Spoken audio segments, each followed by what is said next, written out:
মাগুরায় সাকিব আল হাসানের বাড়িতে কর্মব্যস্ততা, বাড়ির ছোটখাটো সংস্কারের কাজ চলছে। কিন্তু উপলক্ষ কি? বাংলাদেশ ক্রিকেট ইতিহাসের সেরা খেলোয়াড় নাকি দেশে ফিরবেন খুব দ্রুতই। বাংলাদেশে ফিরলে সাকিব যাবেন নিজের শহর মাগুরার বাড়িতে। এই অলরাউন্ডার ফেরার পর তার যেন কোনো অসুবিধা না হয়, তাই তো তার বাড়িতে এমন কর্মযোগ্য। সাকিব ভাইয়ের গেটের চাকা নষ্ট হয়ে গেছে, সে দেশে আসবে শুনলাম, তাই তার কাজ মেরামত করে দিচ্ছে। গেট বাড়িটা কেশব মোড়, মাগুরা কেশব মোড়। ও, তাহলে তো সাকিব ভাই দেশে চলে আসতেছে মনে হয়। হ্যাঁ, দেশে আসবে। সাকিবের দেশে ফেরা নিয়ে কেবল তার এলাকার মানুষ না, আগ্রহ সারা বাংলাদেশে ছড়িয়ে থাকা এই ক্রিকেটারের অগণিত ভক্তের। 2024 সালের ঐতিহাসিক গণ অভ্যুত্থানের সময় দেশের বাইরে ছিলেন সাকিব। এরপর আর দেশে ফেরা হয়নি সাবেক এই সংসদ সদস্যের।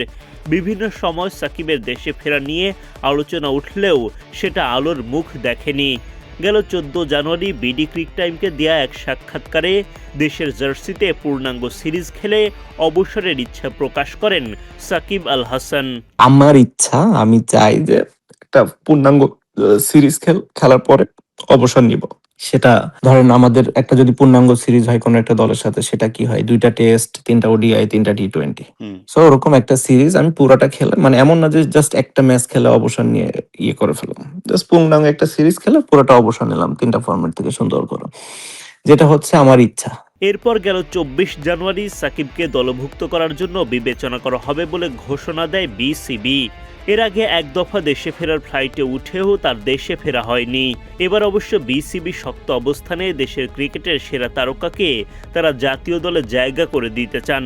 বিসিবির পক্ষ থেকে এ বিষয়ে কথা বলা হবে সরকারের সঙ্গেও। যদি বেসড অন সাকিব আল হাসানের অ্যাভেলেবিলিটি, ফিটনেস এবং এক্সেসিবিলিটি প্লাস হচ্ছে যেখানে খেলা হবে ভেন্যুতে ওখানে যদি প্রেজেন্ট থাকার মতো ক্যাপাসিটি থাকে, অবশ্যই বোর্ড বা সিলেকশন প্যানেল সাকিব আল হাসানকে পরবর্তীতে সিলেকশনের জন্য বিবেচনা করবে। সাকিব দেশে ফিরতে চান, বিসিবি ইতিবাচক তাকে জাতীয় দলে জায়গা করে দিতে। ওদিকে তার বাড়িতে চলছে সবকিছু ঠিকঠাক করার কাজ। এখন সাকিব কবে কখন দেশের মাটিতে পা রাখবেন সেটারই অপেক্ষা।